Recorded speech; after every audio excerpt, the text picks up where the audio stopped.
Doug Krebs of Chicago Spine and Sports. We're going to take a look at a problem that we see with a lot of people with squatting.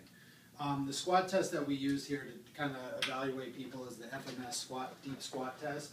So the way we set you up here for this is feet shoulder width apart. So bring them a little closer there. We place this on top of the head, elbows at 90 degrees, and then we press this up. So this is similar to an overhead squat that you may do in the gym, but we have the feet a little bit more narrow. This will show a little bit more faults. And then what we have her do is we have her squat down. The only instructions are she has to keep this above the head and her heels down. And as you see, she can't get past parallel. Come on, back up and back down. She kind of gets stuck here. So the first thing that we look at is we want to look at, is it coming from the mid-back, the ankle? Where's this limitation in movement coming? So go ahead and relax for a second. So what we do is we have you place a heel lift underneath your heels. So go ahead and step back and place your heels up on the board. Keep the same position, feet shoulder width apart, same arm positions. And now go ahead and give us a squat.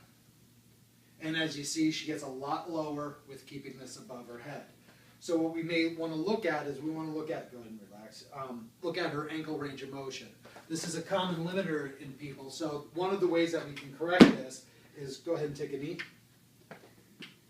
So we have her take a knee here, and we place this, bring this foot over just a little bit there. Place a dowel rod, a broom handle, or something on the outside of the little toe and on the inside of the knee.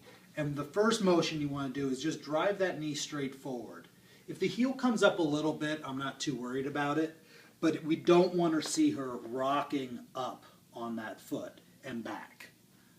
And forward and back. You want to do a few passes until this becomes a little looser for you. Well, the reason for this dowel rod here is, let me have that, is we don't want to see the knee dropping inward. Go ahead and drop in.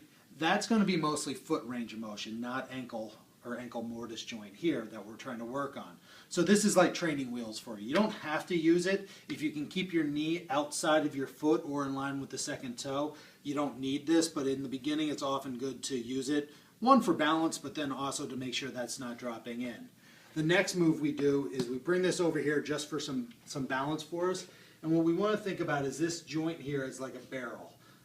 Think of a barrel of peanut butter. And what we want to do is we want to scrape the edges of that barrel. So what she's going to do is this time she's allowed to drop that knee in all the way out and back all the way. Get all those edges of that joint, all the nooks and crannies of that edge of that barrel where that theoretic peanut butter is hanging out. If you find an area, like I think for Laura, it was over here that was nice and nasty for her, you want to spend just a few extra efforts in through here.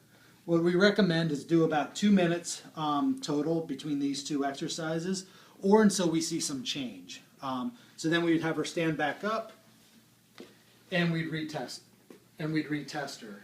So this is one way that we can address the ankle joint, to mobilize that joint, to have a little bit healthier ankle so we can get lower in the squat.